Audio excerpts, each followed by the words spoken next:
had my frozen shoulder, it was frustrating because I can't lift any weights for my upper body especially. So anyway, this all this weight here is not existing before the COVID. It was just recently I saw this because of, I think because of the some of the advantage of this pandemic.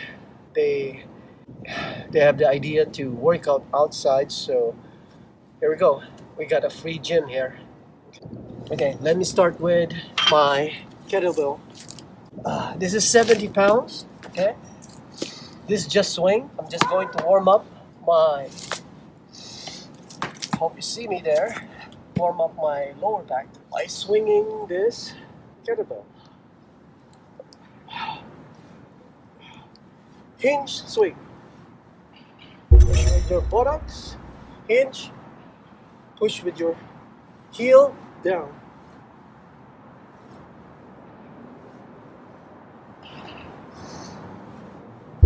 Thank you for checking out this video. If this is your first time, click the subscribe button below and click the thumbs up as well. For more updates, click the bell as well for more insights and valuable ideas to maximizing your workout in minimal time. Most of my workout doesn't require any failure. Failure means until you drop dead. I mean, until you drop your weights and you cannot lift another repetition. That's what you call failure or overloading or too much overloading. If I did that, I won't be able to talk right now.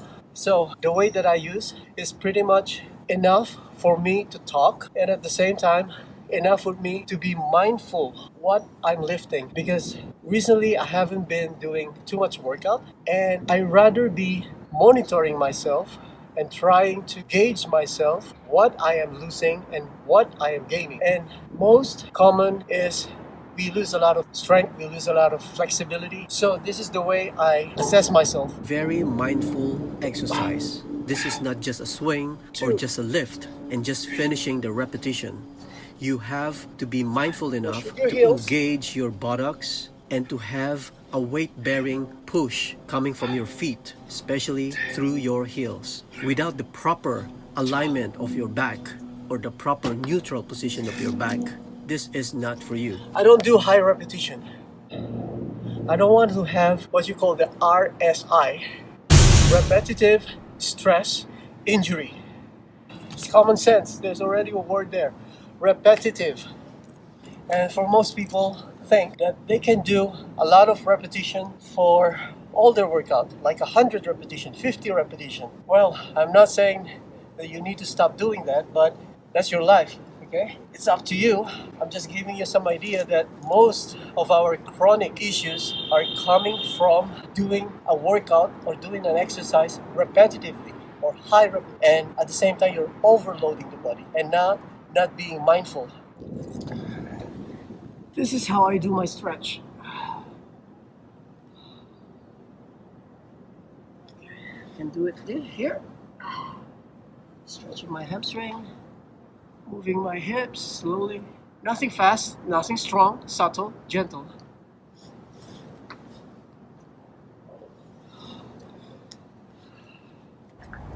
If you look closely, I am actually using a bodybuilding hand gloves and a strap. For some people, they are familiar with this. Anyway, my purpose is different from a bodybuilding point of view or powerlifting point of view. Number one is it's really cold out here and it bites my skin, so I need the gloves.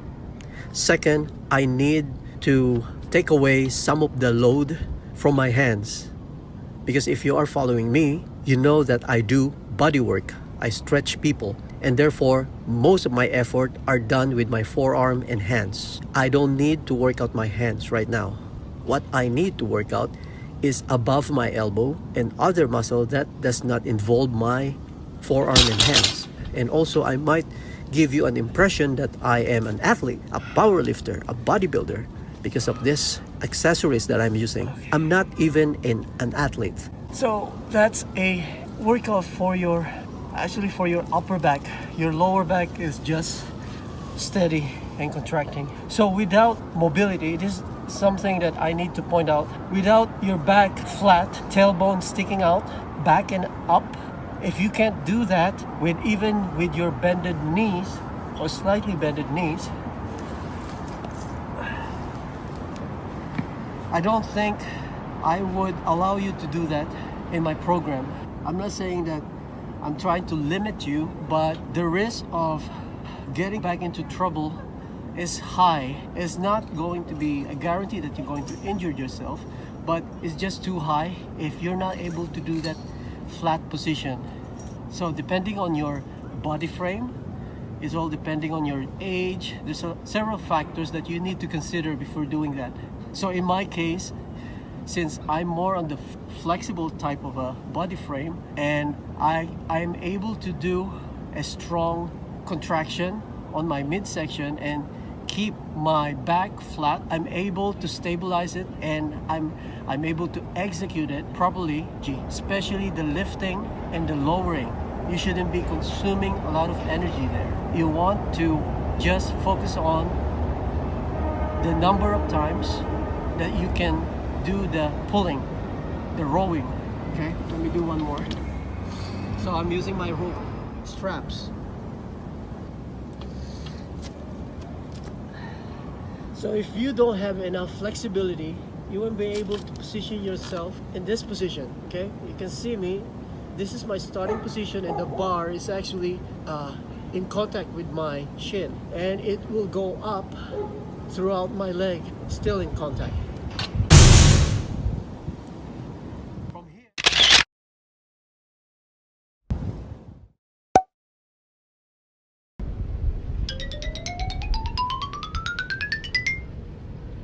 From here, position,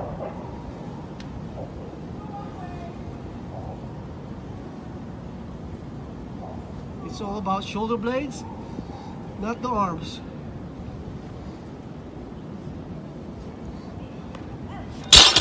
For most people who are bigger than me, who are doing weightlifting, this bar is actually for puny. This is pretty much, they're very light. So this is not much of a heavy weight. This is 45 plus the bar.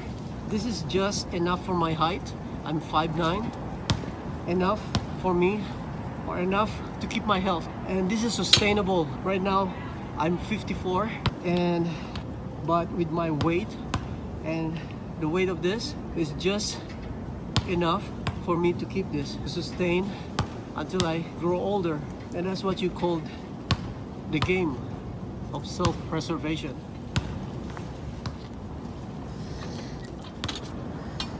I'm gonna do this underhand technique, or underhand grip. So it will be like this. Again, using my straps.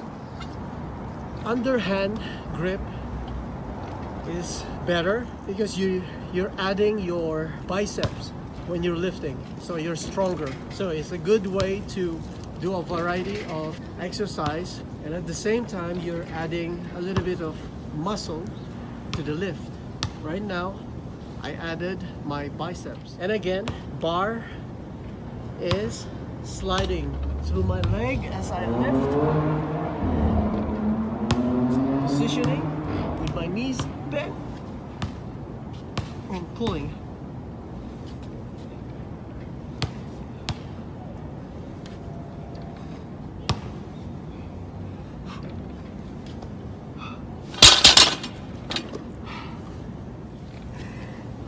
Stretch your leg, full stretch of the leg. Okay, for last question, why did I drop my weight? If you're going to do that, you make sure that you're used to it and there's nobody around you. If you're not used to it, don't do it. I do it because I don't want to consume too much of my energy. Lowering the weights takes a lot of toll to the lower back because I'm already tired at the last repetition. You can see this in Olympic, after a very heavy lift, they just drop the weight. So to your advantage, if you know what to do, if you are trained to do it, and that's why you have to have somebody to coach you, to mentor you, to train you. You can't just do this without a one-on-one training at the same time, unless you really have a good background with exercise. I did a lot of pulling, I did a lot of lifting, and direct to the line of gravity.